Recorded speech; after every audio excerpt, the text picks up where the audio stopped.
I'm very pleased to chair this final session of Baltic Symposium. For those who do not know me, I'm Slavo Radosevic. I'm professor here at SSEES. For a number of years I was deputy director and for some time even acting director. And it's a great pleasure, and in today's kind of atmosphere the whole day, it's really nice to change the topic and to move from this kind of scaring things around the security and going into the area where Baltic states can say something really much more positive and have the degree of independence to do. So I hope we will finish on a much more lighter and sunnier note than we've started than we've heard. And we have three excellent and really prominent speakers which will tell us about different aspects of these issues related to innovation and economic growth. You have their CVs and brief bios in the brochure, so I will not be long about that. I would like to introduce immediately first speaker, who is the Arto Aas. He is a member of the Estonian Parliament and the former Prime Minister of Public Administration. And who better person than to talk to us about the issues of Estonian digital society? We couldn't ask for a better kind of introduction into the issue. So I will straightforward give floor to Arto. Thank you.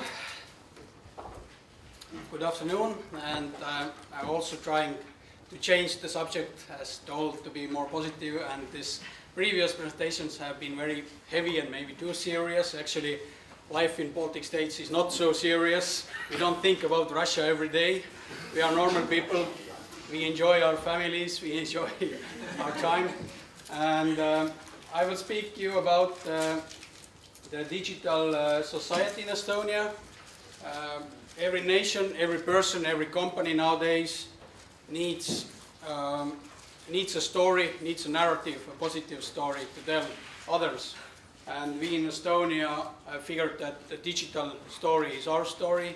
And I'm here not to brag about it, but to just give some good examples and maybe something other countries, other Baltic countries, but more important, European Union can copy or learn from our experience.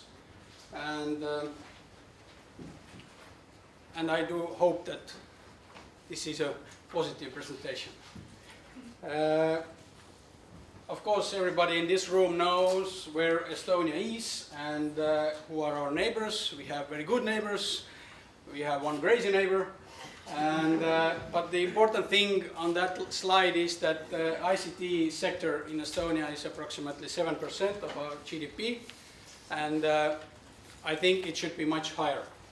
And my presentation here also is not only about Estonia, as said, but I'm worried about Europe, and in Estonia when we say Europe we mean European Union, but it will change next year because British are always our friends. But in a global sense, Estonia is so small that it's not important. Baltic states are very small. Even the European Union is a small player. So, and we are not competing in that field. When we speak about technology or economic growth or influence, we are not competing with Russia. We are competing with United States, China, Asia, Arabic countries, and we are not doing great in our region, to be honest, especially when we speak about technology. And the biggest private companies in the world are not from Europe, and the public sector also has problems. So what can we do? One slide about Estonia, just to emphasize that how can, on what field can small countries be successful. So if you look at those ratings, you can see that they are basically connected with our tax regime, and IT solutions. If you combine them, you can have quite competitive small nation that where the economy is growing quite significant space.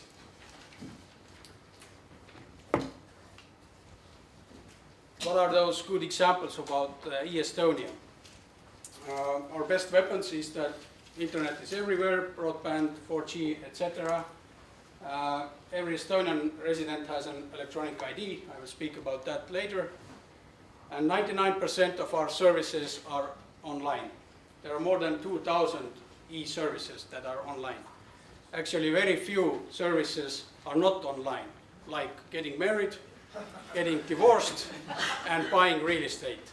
Those are the three only public services that are not online. And the most important thing on that slide is that Estonians trust e-solutions. And when we speak about governments, e-solutions, whatever solutions government have, it's all based on trust, especially electronic solutions. And you have to build trust for many years, decades, and it's really easy to lose the trust. So even if you have problems, even if you have been mistaken, you must be transparent, you must admit your mistakes, you must learn from them, you must fix them quickly, and then you can build trust even when you have been mistaken. So the trust is very important, and as we know, there are many governments and people in the world who are trying to reduce the trust. Of course, those e-solutions and our tax regime is important for business. We don't have many people, we don't have huge or very good natural resources, we don't have oil or something like that, so we need to have a good environment for doing business. And it really is that way in Estonia at the moment. So you can start a company actually in 15 minutes. The taxation is quite easy. The e-tax board is very innovative if we compare it to the other Western countries. Companies submit 100% of the tax declaration electronically. Individuals submit tax declarations electronically, 96% of them, and they are usually pre-filled, so it takes like 3 or 5 minutes to declare your taxes. This is something really amazing in most of the countries, and we are still trying to move on, to have more automatization, to have more pre-filled forms, etc. So this is not the end of the road. Just 2 sectors where the IT is very important. Of course, children and education. We have robotics and programming for kids at schools. 90% of schools use e-school, so it connects teachers, students, parents, so it is impossible to lose your diary or hide your bad marks. Students don't like that solution, and of course you also must help the elderly people to use those solutions. And here we have seen that the banks and private sector have been very useful, because the banks also and other private companies want people to use electronic services so that they don't have to keep all those offices open. And another big area, of course, is healthcare. As you all know, our societies are getting older, we live longer, which is good, but it's very expensive for the governments. So using digital solutions can reduce cost and can also benefit humans. We use digital prescriptions. It's very easy, you don't have to run around with papers anymore. And we are working on personalized medicine. I will speak about that a little bit later. So these are 2 major sectors where you must invest. You must invest in the future, in the knowledge, and you must deal with the very expensive areas also. A few words about this electronic ID.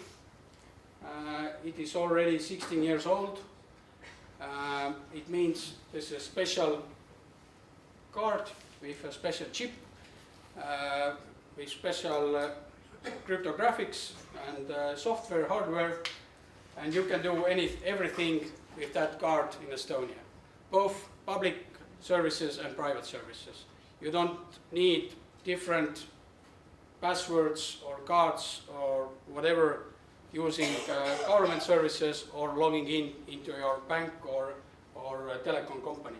It's all the same, and it was decided to do together both the government and the private sector already 16 years ago. And as the old world is moving into mobile phones, so nobody wants to carry any cards anymore or wallets, so we are also using mobile ID and smart ID. This is basically the same solution in your mobile phone. The mobile ID needs a special chip card, SIM card. The smart ID solution does not need anything special, and it is safe. And of course, we are, I think, still the first and only country in the world using electronic voting. We started 12 years ago, and the last elections were last October, and 1/3 of the voters voted electronically. And most of the time, people do not understand what is electronic voting. It is not sending something, your vote, via email or something like that. This is special websites, special programs, special software, special cryptographics. You must use this same ID card where you have 2 PIN codes, etc. So this is, and the government is using the best cryptographics in the world. So this is safe. This is not sending emails to some government office saying that I will vote for Mr. X.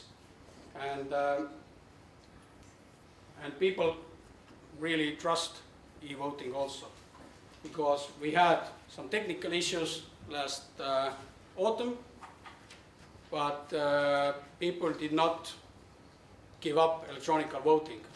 The percentage of people who are being voting electronically is growing every time.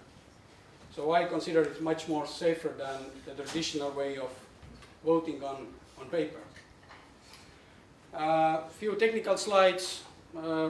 We are using the X-Road layer, which is a technical layer for connecting more than 900 organizations and databases, both in private sector and public sector.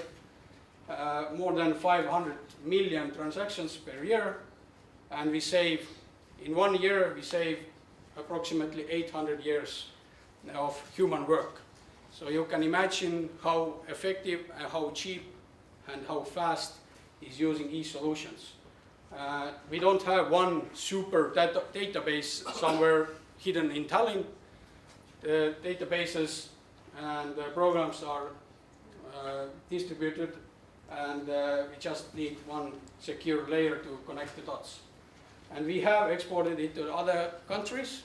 Unfortunately, not so many in Europe are using it, but I think this is something that could be copied. Everybody in technology speaks about blockchain at the moment, and basically much of the fuss is going about cryptocurrencies, but actually blockchain is just one technology. You can do many things with that technology, and we have been using it from 2008, even though the hype is now at the moment. Everybody is speaking about blockchain, and I know Lithuania is very active also with that issue. They have the blockchain center or something in Lithuania, and they are doing very well. So this is some very innovative technology that was developed in Estonia, and now the whole world is using it. And the newest thing, well, one of the newer things we are providing now in Estonia is the e-Residency. Again, we are the first and only in the world, even though other states are also playing with the idea, trying to do the same things. And again, Lithuania is providing something similar for the companies. But the basic idea is to provide e-Residency for the entrepreneurs.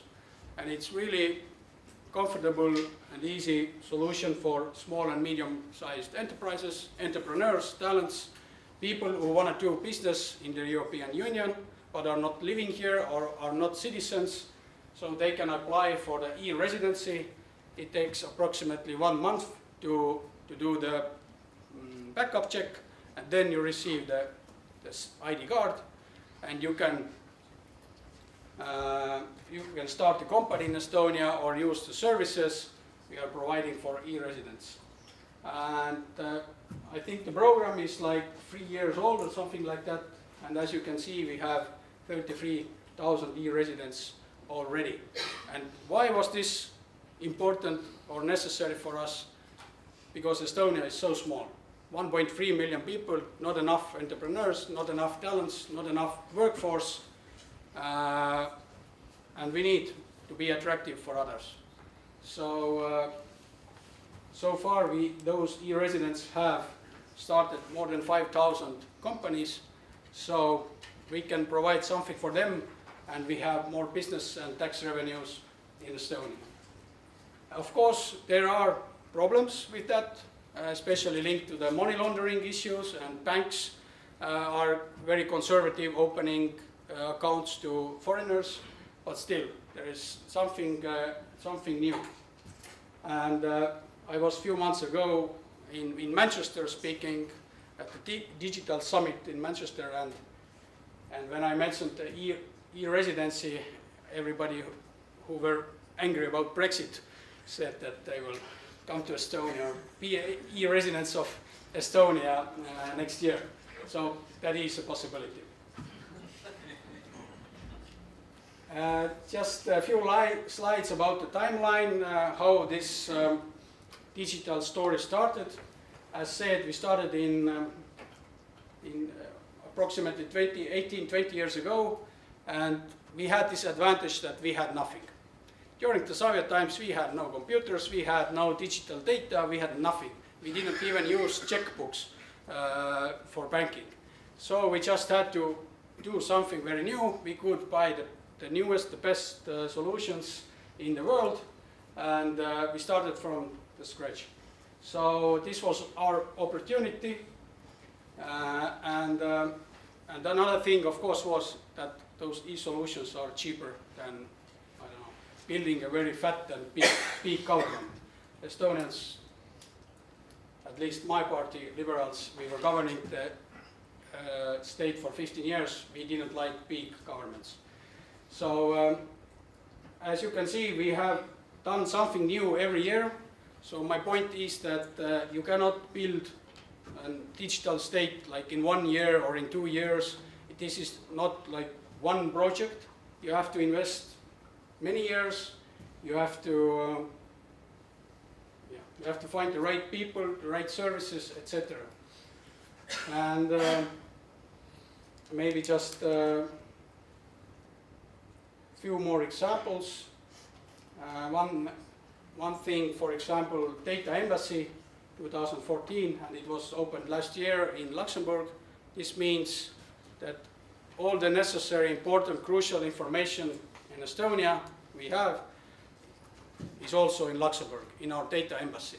If something happens in Estonia, cyber attack, physical attack, I don't know, national disaster, then it's at least all the necessary data is in cloud and in the servers in Luxembourg. So this is very important, especially when we speak about cybersecurity and other cyber threats. And what's the future? I don't want to speak so much about the history. The future is actually very interesting. We are still trying to reduce bureaucracy. We have a project called Zero Bureaucracy. We are trying to cut everything out that is not necessary for private persons and companies. We would like to have invisible automatic services. For example, I don't know, if a child is born, nowadays you have to go and register somewhere that she was born and that's her name, and I want to get the kindergarten place whatsoever, and I want to get some subsidies from the government. Actually, the government could do it itself. When the child is born, doctors will insert that information already to the database, and actually everything should be already automatic after that. State can even give automatically a name to your child. Actually, I heard the state has that right if you haven't given a name in 30 days. But luckily, we don't have to use that. So real-time economy or big data or whatever we call it, it also means that still even in Estonia we have creating huge amount of data.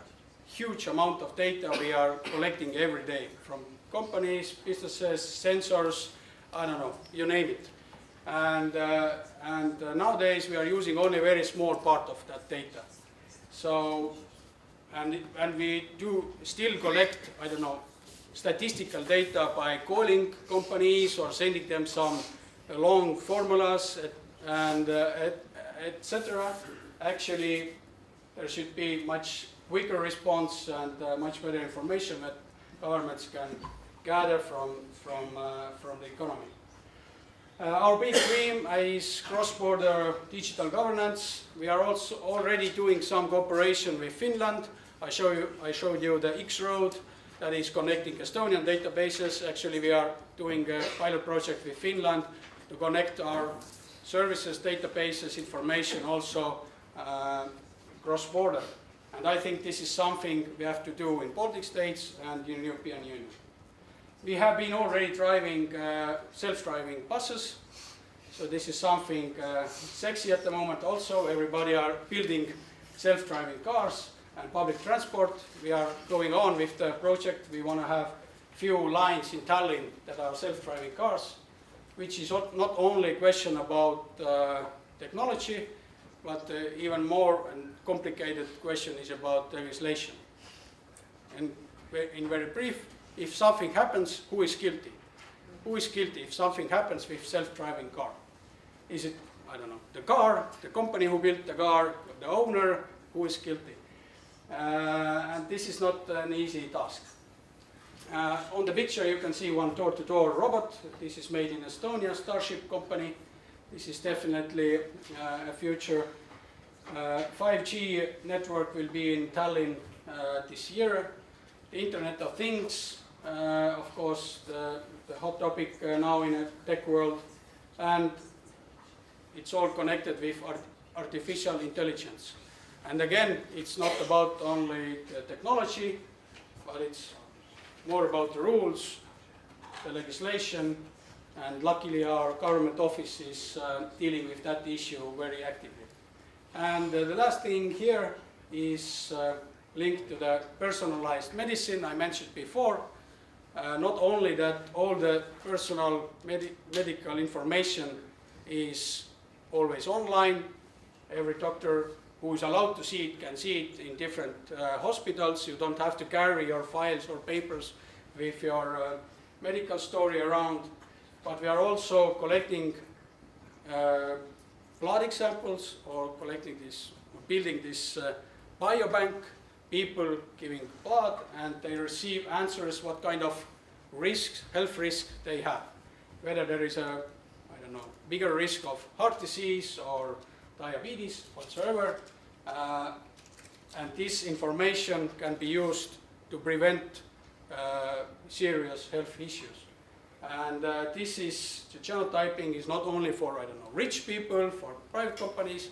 We have already gathered 50,000 examples, and now the second round is 100,000 examples. So in the end of this project, we would have 15% of our population in our biobank. This gives huge amount of information to the doctors, to the healthcare sector, but also give something back personally to people who have given their blood to analyze it. So this is the future.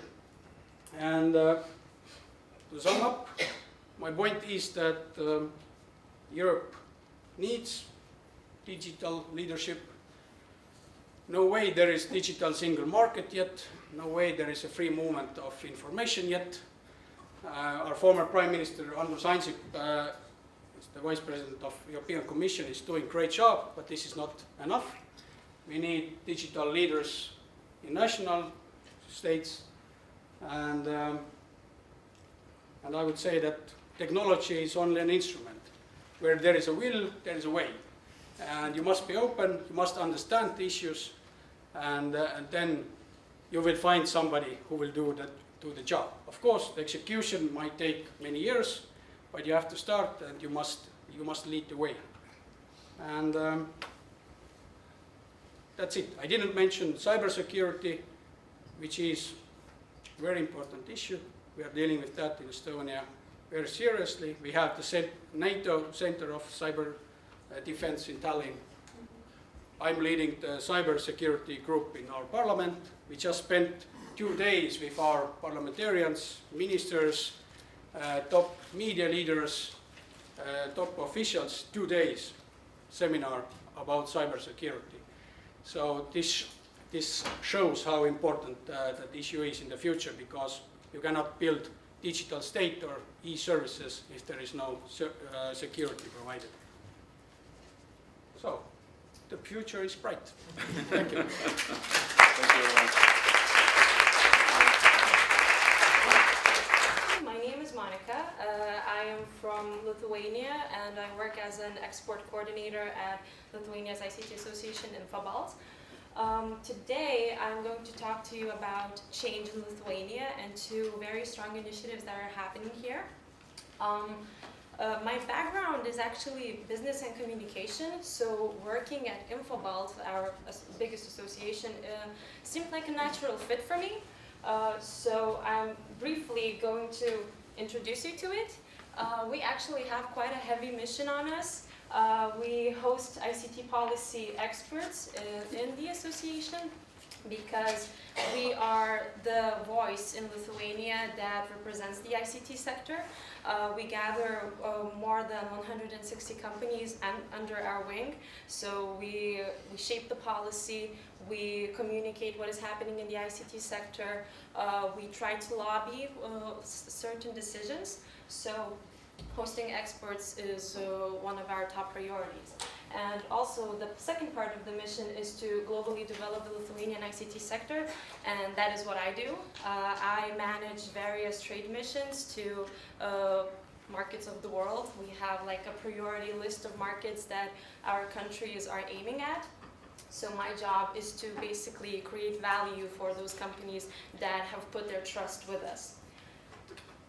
Like I mentioned, we have more than 160 members. They're of various sub-industry in the ICT market.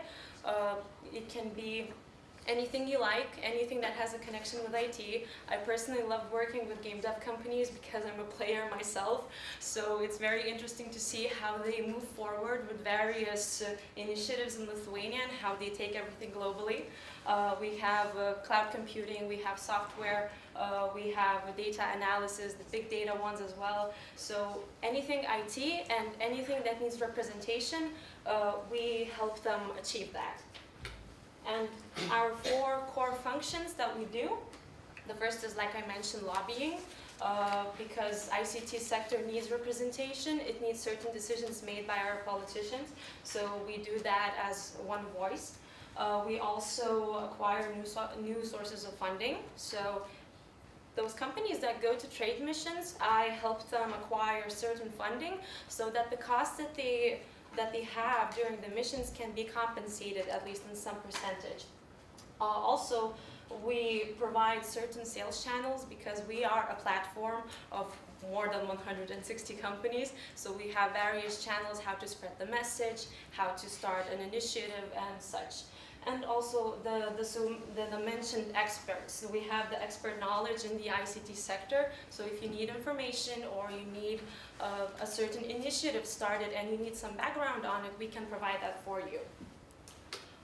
So starting from Lithuania and what it is, actually when I heard the topic of the symposium, the main word, the keyword, change, I started immediately to think, where's Lithuania right now?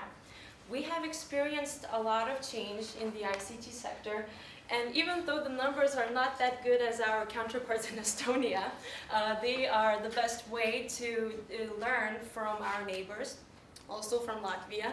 Well, at the moment, we are first globally for communications technology infrastructure. We are among the developed countries in their e-government solutions. We have the fastest public Wi-Fi, and we have so many things going on at the moment that you wouldn't be able to put them all on one slide. My Estonian colleague, when he mentioned the blockchain center that was recently opened as well. Globally, we are third in the world for ICO activity. We're actually called a hotbed for ICO activity at the moment. We are a startup haven. We have so many initiatives going on, and this is just a small part of what is happening in Lithuania regarding ICT. Talking about our talents and education, we are third in CEE for quality of math and science education.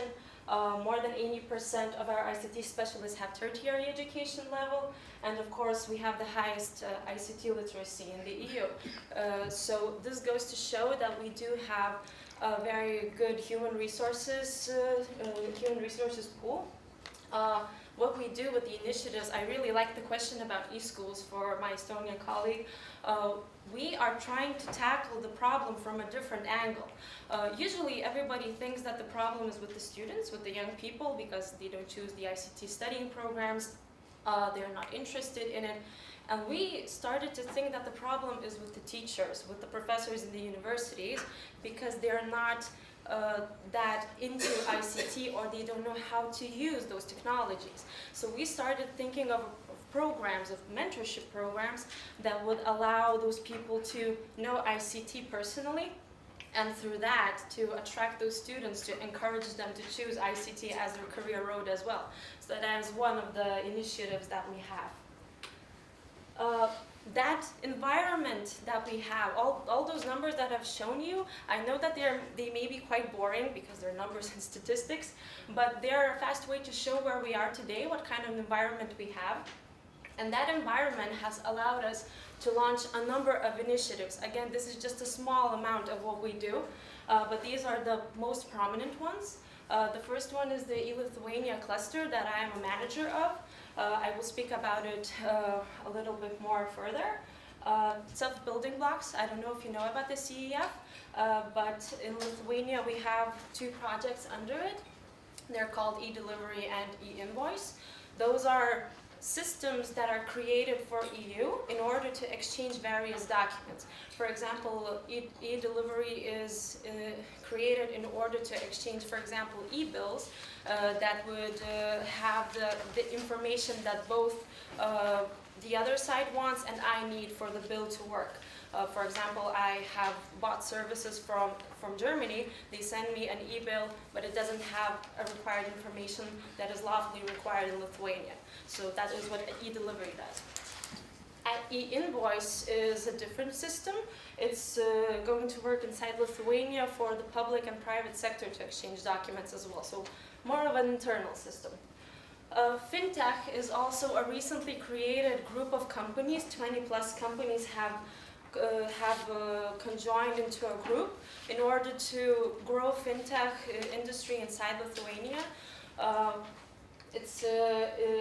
It's talking about various initiatives as well, like how to work together with the blockchain center, how to grow the industry, how to grow the topic itself, because it's such a hot topic at the moment that everybody's talking about it, even the people who don't really understand how, for example, Bitcoin works. But we find it very interesting how the topic is so strong, and even children are talking about cryptocurrency, so that is a good catch for us.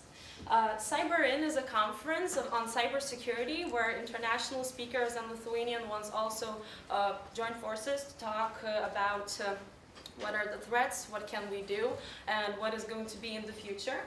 Women Go Tech is another very strong project that we are working on. Season 2 is actually happening at the moment and is going to end very soon, but we are already in talks for Season 3. Digino is a EU BSR project for cross-border e-solutions and Industry 4.0. I am the coordinator of the Industry 4.0 part, and there is this one more initiative that I love very much. It is called in Lithuanian Kompiuteriukai Vaikams, but it's a microbit computer initiative where we give these tiny computers to children to teach them programming. Those basic skills, the very start, for example, how to do some math equations, but we give them computers, teach them how to attach various wires for it to work and then put in some functions. And so far, this project has been so successful, the children are very happy to receive these computers and start their programming careers from the early days. So these, like I said, are only a few of the initiatives that we do. So let's start with Women Go Tech. Its slogan is empowering talents to discover tech. The main aim of the program, it's a mentorship program, and what it aims to do is to break the stereotype that a woman has no place in the ICT sector. It so happens that the ICT sector is male-dominated. The media, the communication around the sector is that women don't really find their place here, or they think so at least. The industry is already changing the opinion around it, but the women themselves, they trust the stereotype so much that they simply deny themselves a chance to even try and to try to be a programmer, to be a project manager and such. So Women Go Tech is strictly aimed at that. I even wrote my master's thesis on this project, and it just proved to me that it is actually true. Women do think that. They do not have the chance to work as well as a male counterpart inside the ICT. So we have already passed through Season 1. Our main partner was Talia. I believe this name will resonate well here. It is also supported by our president of the Republic of Lithuania, Dalia. And at the very beginning, we didn't really have that many sponsors because it was just like a startup initiative, just an idea of what can we do. And without any results, it was quite hard to raise any money. But we were able to do it. And we acquired 32 mentors. We had 14 men and 18 women in Season 1. 34% of those were CEOs, 50% were senior managers, and 16% were tech professionals, and all of them are on the corner. The outcomes of Season 1 were actually very happy and prominent ones. They promised us that this can be such a good mentorship program, especially after the feedback we received. 38% of women that took part in this project ascertained what career path is most suitable for them. 17% found a new job in tech, so they migrated from their companies, for example, lawyers, accountants, and other profession women. They found themselves in tech, actually. They had this always inside with them, but they tried and they achieved their goal. And 30% of women were actually promoted. As for the feedback, we asked people to evaluate the program from 1 to 5, on the scale of 1 to 5. And we received the feedback that mentors evaluated the program on average at 4.3 and the mentees at 4.2. So those are very good results for us to go further and grow this program more. So Season 1 was actually 600 hours of mentoring sessions and trainings. Those are worth 250,000 euros. That is a lot of money. Physically, we reached around 1,500 people through our events, our presentations. 41 mentees got into tech, and we actually were able to change 44 lives. And that was just Season 1. We have started Season 2. Like I mentioned, it is already at a closure. The organizers of this mentorship program are us, the association InfoBalt, and also the Global Shapers community. Our main partner was Talia, but we also acquired a new partner, Barclays. A lot of more sponsors joined in the project. We received communication and media partners, and we also gathered some friends who support the idea and the whole program as they can. This time, we received 60 mentors, 27 men and 33 women. The percentage also changed because 28% of those mentors were IT professionals, 7% engineering professionals, and 65% were tech business professionals. So we were able to spread the message that the project is strictly into tech, and we were able to acquire those mentors and receive their attention for it. My key takeaways on these projects is season 1 versus season 2. So we basically were able to double in numbers the project. At first we received 251 applications. In season 2 that turned into 459, so almost a double. We selected at first 45 mentees, and in season 2 71. So we're going to change 71 lives this time. And we also have doubled the number of mentors from 32 to 60. I'm not sure what the outcomes this time are going to be, but I'm sure they're going to be only positive ones. But I believe I will be able to share them with you after the season 2 ends. And now we can move on to the other project that is very interesting to me at this point. It is called e-Lithuania, and I am the manager of this cluster. It is a cluster comprised of 9 companies, and it is a strengthened export initiative. Its aim is to promote Lithuania's name and also to offer e-government and e-business solutions to other markets, their municipalities, their governmental institutions, and also businesses, but not just abroad, but also in Lithuania if it is required and necessary. It all began in 2016. There's a number of companies, over 20 companies, started discussions that they need this strengthened export initiative, and they started to discuss the structure and goals and what can happen. In 2017, we were able to sign a joint venture agreement and formed a cluster out of 9 companies who put in their own money and started this to function with this cluster. And this year, 2018, we are forming partnerships, we are generating leads, and we're also working on our communication and spreading the word of what we do. Our partners are, we receive support from the Ministry of Economy and also from the Ministry of Foreign Affairs, and just recently we have signed a partnership agreement with our enterprise Lithuania agency that works with exports inside. How do we do it? Is that our website is made like a portfolio, so you don't need a USB key, you don't need to have it on your computer. The solutions that we provide, you can access the website e-Lithuania.eu from anywhere, and you can see all the solutions that we have described in detail. What are the benefits? You can even download a PDF if you want to, and they're all made into subcategories like education, tax and law, e-government, and anything that you would like to find.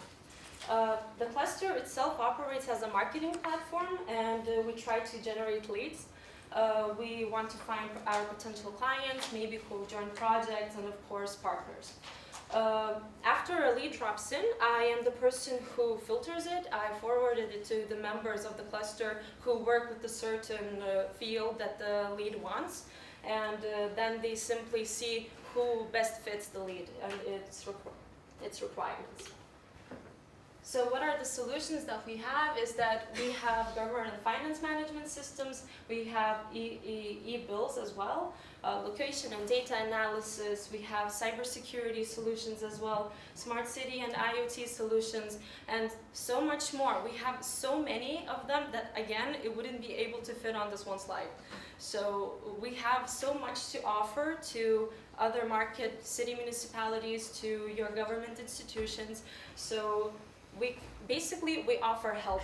We want to help other countries to progress with their solutions, because everything is based on cooperation. We understand that we can learn from each other and we can teach others as well from the experience that we have. So this is the main line that we go through with the message that we send.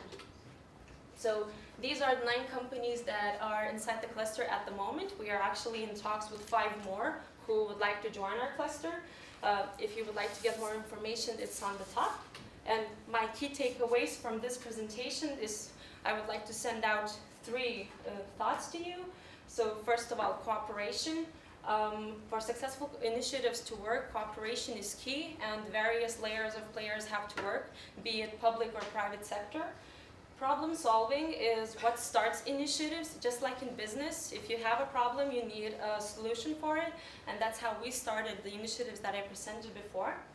And also a simple idea, because I love the slogan, is just do it. Because we have these situations very much where we talk a lot, we generate ideas, we say how those results will come, how everything will change for the better, but we lack action. We don't take that action, and that's what I would like to encourage. So my main idea of this presentation is that cooperation is key, and let's not forget that. And if you would want to contact me on the initiatives that we do on the cluster on Women Go Tech, these are my contacts, and thank you very much.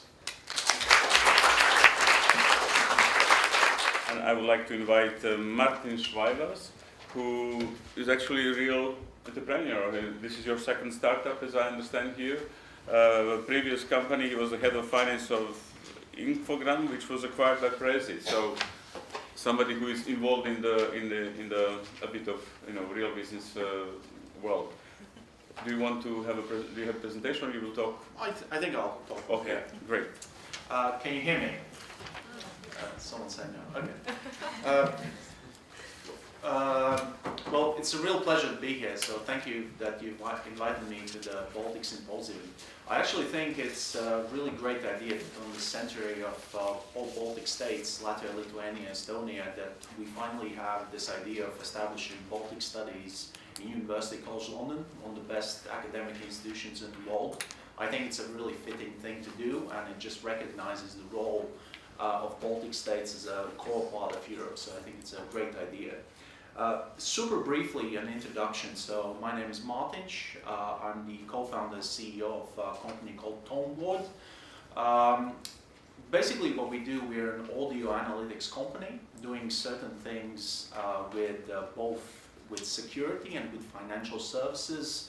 We're working with some of the leading financial institutions in Northern and Eastern Europe. Some of the things we do have to do with the remote voice authentication, where we can determine whether the person speaking is actually who he pretends he is. So that's for compliance reasons, but we also do a lot of predictive analytics, where we actually can listen to someone talking and then use this information for predicting things like, will this person buy? Is this person trying to commit a fraud? And also a very interesting application we work on has to do with credit scoring and underwriting people who might not have credit history. One thing we did is that we actually last summer took part here in London in an accelerator called Textiles London, which is considered to be the best tech accelerator in Europe. So that was a really interesting experience. One caveat before I go into my presentation is, yes, I'm an entrepreneur, I'm not an academic, and I'm not a policy maker. So that means I'll probably will be talking from my own perspective, which might mean that some of the things I will say might not be completely representative of what's happening in Latvia. It might be a bit anecdotal, but that's my own personal experience. And what's very important is also that I feel that a lot of innovation in a country is not happening only in startups. A lot of innovation is happening in big corporations or maybe governments. I will not be talking about that. And I feel a lot of innovation is actually happening outside the IT or the digital economy sectors, like in biotech, like in other areas, and I will not be touching on that.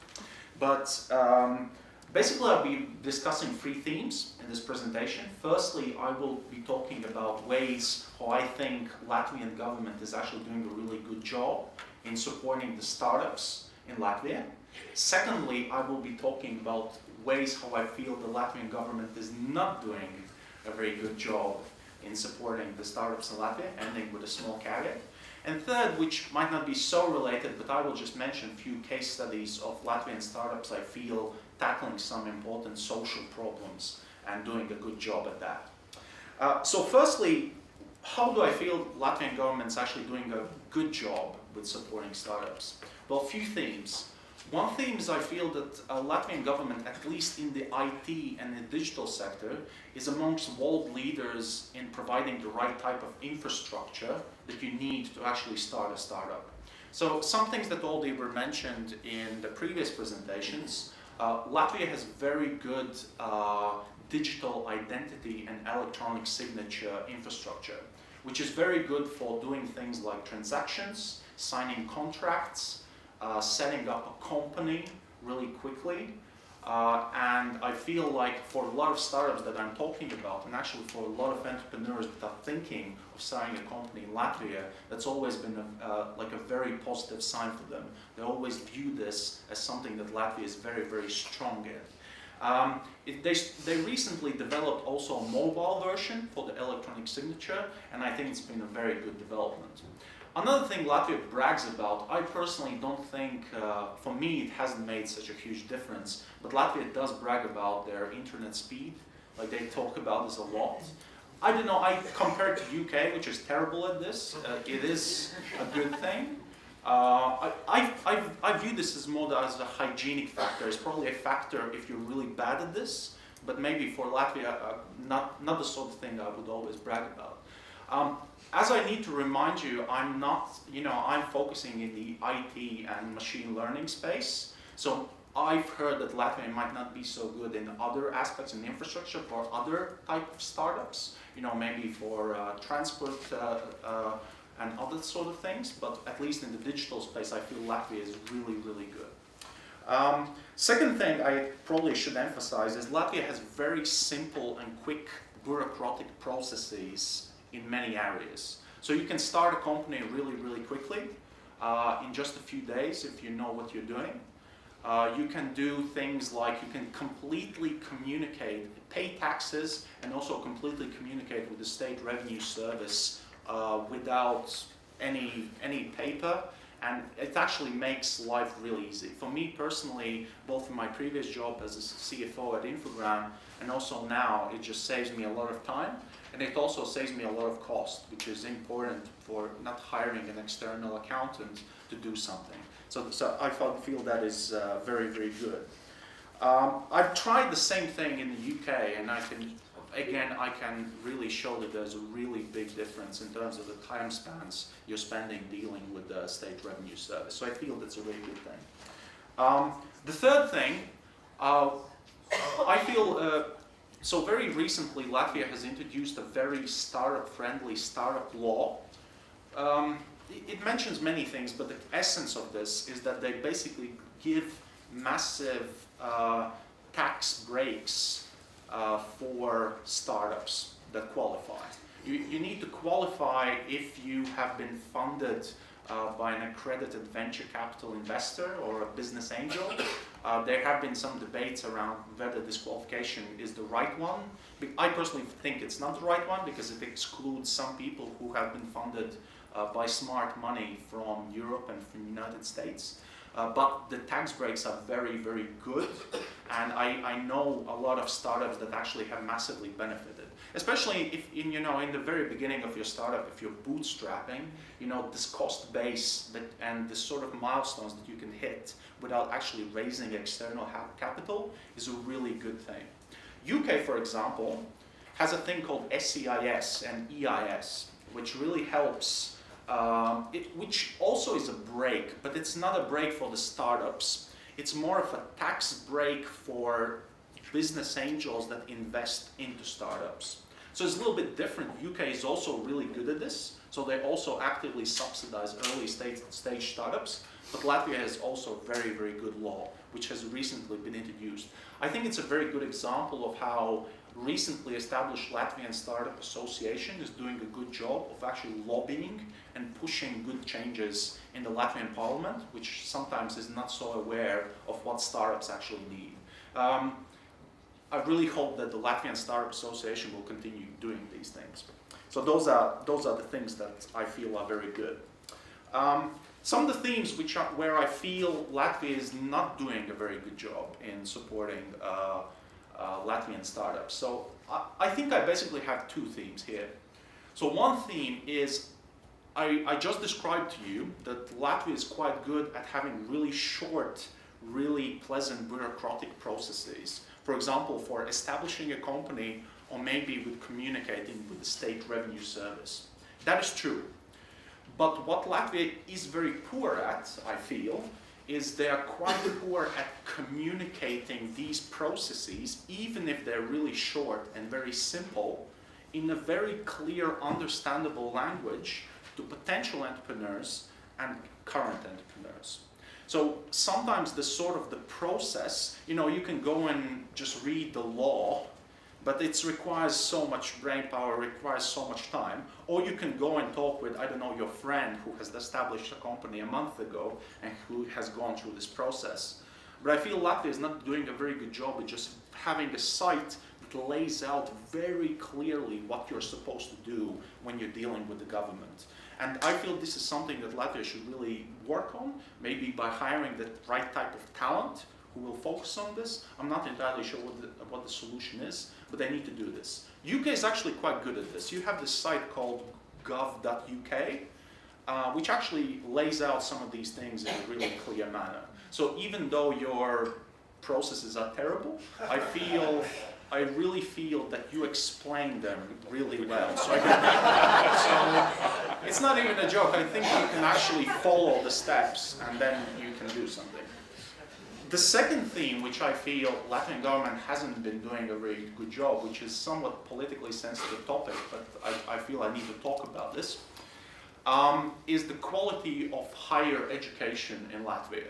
So good universities tend to develop, good universities tend to be associated with strong, interesting startups. For many reasons, because interesting research is being done in good universities that tend to develop these interesting ideas. Also, good universities, graduates from good universities tend to have the type of skills that are useful in startups. It can be IT, it can be biotech, it can be any type of startup you can imagine. Latvia has some facts. So Latvia has no universities in the top 500 in the world. In the same time, I feel that there are some very simple reforms, structural, painful reforms that could be done to actually improve higher education in Latvia that haven't been done. Latvia is a very small country, like 2 million population. It has like 27, I think, accredited higher education institutions. So I feel there should be a massive consolidation of some of these universities. I also feel that there are some artificial barriers to international talent that you really need to improve the competitiveness of your universities that Latvia is just not doing right now. So I feel that that's one thing that you need to do. It doesn't have to be, Cambridge or MIT. You can just look at what Finland is doing. It has strong universities. They're not like in the top 10 in the world, but it has an amazing entrepreneurship culture and it's still producing the right type of research. Latvia has some small areas of academic excellence. We have, for example, this guy Andris Ambains, who's basically the leading quantum computing theorist in the world. And I feel like in 10, 20 years when we will actually have a functioning quantum computer, Latvia will have really cool startups, being born out of that. But we need more of that. We need a lot more of that, and I feel that's a real weakness. Actually, I would say that's even though Estonia has like Tartu University and things like that, I think it's a weakness of all 3 Baltic states. We need to think about it. In general, I think I have a caveat. I just mentioned some things that maybe the government's not doing great, but there are some things which are holding entrepreneurs back, which actually have nothing to do with the government. I think people massively overestimate the role of the government in kind of promoting entrepreneurship and startups. There are some things that are holding us back which have nothing to do with the government, and I feel 2 factors here.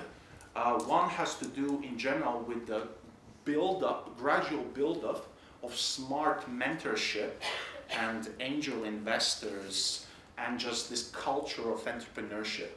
And I feel in all 3 Baltic states this is lacking if you compare with some places like Israel, like Finland, like Boston, like Silicon Valley.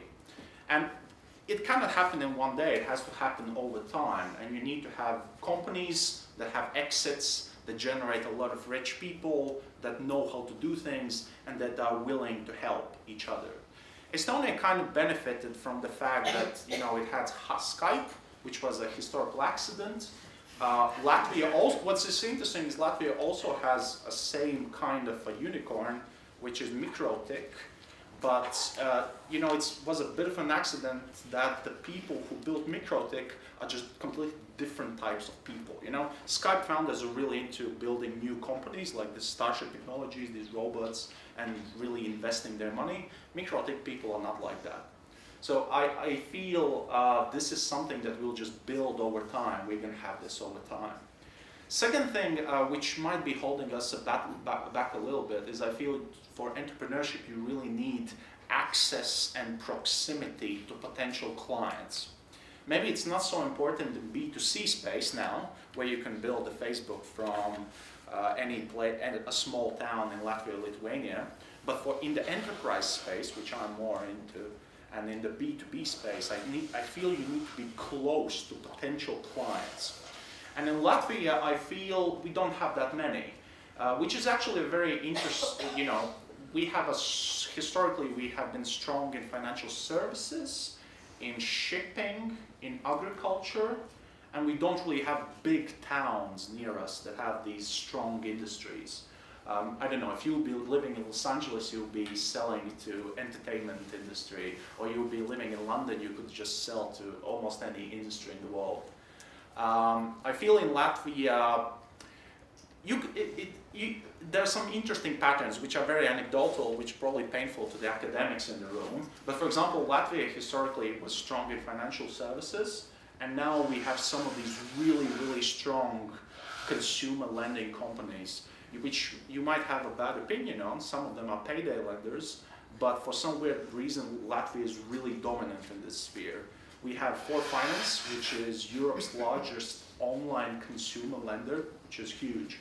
And really, like we have Green Finance, Twino Group, which is, I think, Russia's second largest online consumer lender.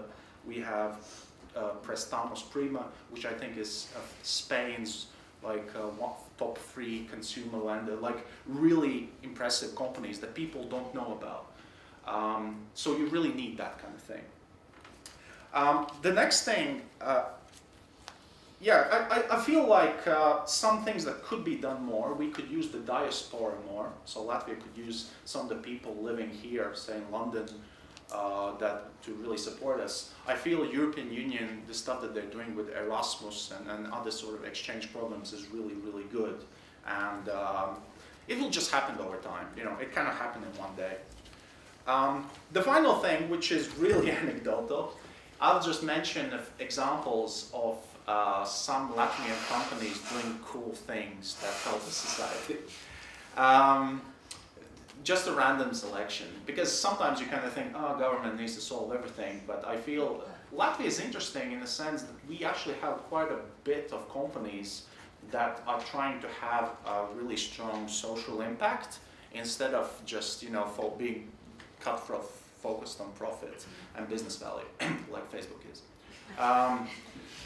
So some examples. For example, we have a really interesting Latvian company called Edurio, which is interesting. They actually were inspired by research done in University College London, Institute of Education, which kind of showed that feedback in classroom is not only valuable in higher education, it's also really valuable for, you know, in any type of education.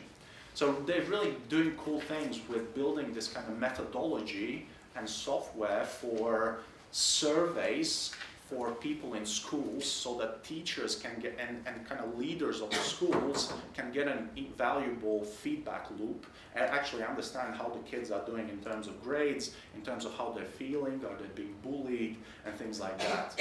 And Edurio is being involved in the Horizon 2020 project, where I think they got like 2 million euros, something like that. And they actually have great traction here in Latvia, in South Africa, They're doing some stuff here in the UK as well. I don't know all the details, but I think it's a great example of how something that you could imagine, oh, this needs to be done by the government, actually can be done by a startup. Another great Latvian example is a company called Your Move, which was actually started by my classmate. And he observed two things happening in Latvia. One is this challenge of some people leaving Latvia, as economic migrants. And, the demography is a bit of a challenge in Latvia for that reason. And second thing he observed is really labor force shortages. So, it's interesting. The migrants in UK or in Germany or in Ireland say, I cannot find a job, but the companies in Latvia are saying we can't find labor force. So he basically built like a two-sided marketplace, which is really focused on people living abroad, and not only like migrants from Latvia, also people from any country in the world, like Belarus or maybe refugees, anyone. And they're doing a really good job with kind of listing some of these positions and actually matching these, and they have quite a few examples of people already moving back to Latvia and joining some of these companies. I know it's interesting, you mentioned retraining. They also have plans of introducing retraining where people maybe in the middle of their careers then can pick up some basic PHP coding or ability to design something, and then they can go and join, say, Accenture in Latvia or something like that. So I think they're doing a really cool job. Third company which I want to mention is a company called Cheeks Up, which is basically a cool app in Latvia. What they're doing is I'm not entirely sure what the English term for this, I apologize, but basically some kids and also adults have a problem with, they can't pronounce certain sounds, and it requires training to being able to pronounce certain sounds. And they've built this tool to really help kids, it's almost replacing an adult who's an educator who's trying to do this with your tongue, do this with your tongue, or do this with your face muscles, with an app that's also being able to train these things. So those are kind of, I think, good examples of startups really addressing social problems. In general, I feel for startups to do more of these social problems, we need to have general willingness from the government to work with these startups. And in Latvia, I would say that there's a high variance in terms of some parts of the government are super willing to interact with startups and do something, and some parts of the government are really old school and you can't really talk with them. Education is, well, not all education, part of Latvian education government in education is actually very open to doing cool things. Some other parts are really not very open. Other things that you probably can do, which I don't know actually what Estonia is doing in this part, but in Latvia, for example, there was a big deal surrounding making data available to startups and to companies, which is interesting for me because I work in a machine learning company. Whenever we see a new big data source, we're thinking, okay, what cool can we do with that data? Maybe there's some value in that data. And in theory, it happened.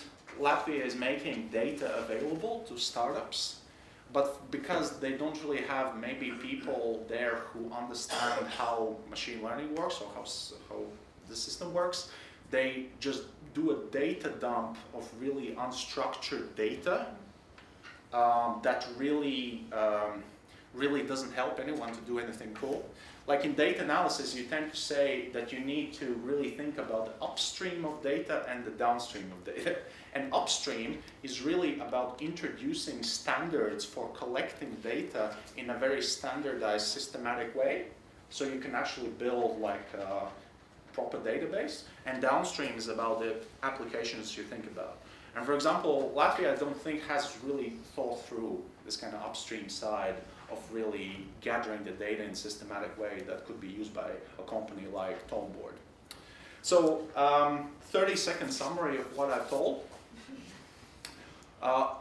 First of all, I think Latvia is really awesome. So I think Latvia is doing a good job in terms of infrastructure digital infrastructure, and it has really quick, non-bureaucratic processes that are, I think, very pleasant for starting a company, and it has really friendly tax system for startups, and I think those are great things.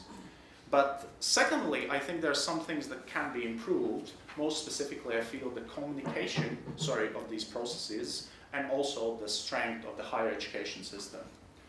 And finally, I just gave you some anecdotal examples of companies doing cool things, and I think Latvia is a really good example of actually quite many entrepreneurs being motivated by cool things, not just boring stuff. So thank you. Thank you.